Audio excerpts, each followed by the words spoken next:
At Firestone, we know that our roofing systems are only as good as the quality of their installation, right down to the details. That's why in this program, we will explain how you can install Firestone EPDM roofing details using the most efficient step-by-step procedures and according to the highest standards of quality. You'll learn how to install roof edge flashing, a base tie-in, curb flashing, termination bar, pipe penetration flashing, and a roof drain. While this tape covers a broad range of Firestone details, it cannot cover all possible details. For additional details, refer to the Firestone Technical Manual. The first detail we'll look at is roof edge flashing. Firestone standard roof edge begins with a wood nailer installed at the edge of the roof. The EPDM membrane rests on top of this nailer and extends over the side of the roof. The flange of the roof edge metal is fastened through the membrane into the wood nailer, and the flange is covered with quick seam flashing. Let's take a look at the procedure for installing standard roof edge flashing. For the purpose of this video, we are working at an exposed roof edge with a roof observer. Remember, when working at the roof edge, be sure to follow OSHA's safety requirements. First, install the wood nailers. Choose the size of the nailer so that it extends past the edge of the flange and is flush with the insulation. Attach the nailer using the fastener type and spacing required by the specifier. Then, fold the EPDM membrane over the roof edge.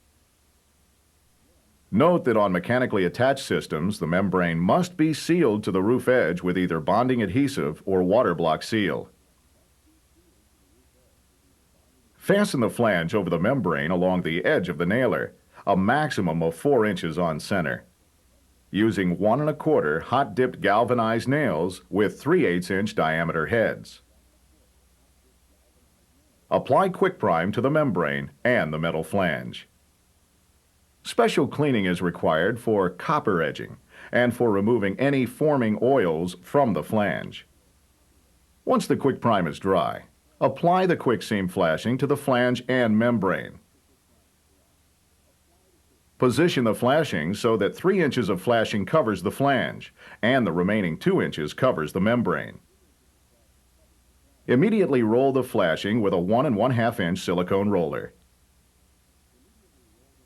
When starting a new roll, be sure to overlap the end of the flashing a minimum of 1 inch.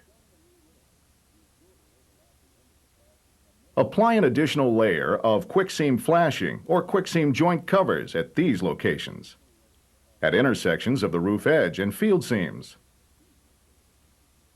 at quick seam flashing overlaps, at intersections of quick seam flashing at roof edge corners,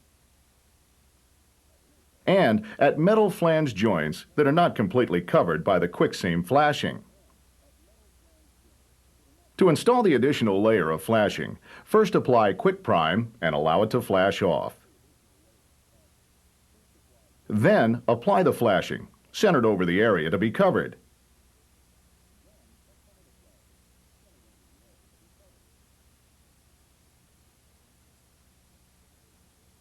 Roll the flashing with a 1 1/2 inch silicone roller. Note that you can also use form flash adhered with splice adhesive for this additional layer. If reinforced membrane is used, or if the roof slope is greater than 1 inch in 12, apply seam edge treatment to the quick seam flashing along the membrane edge of the flashing. Regardless of the type of membrane used, be sure to apply seam edge treatment around each additional layer of quick seam flashing or each quick seam joint cover.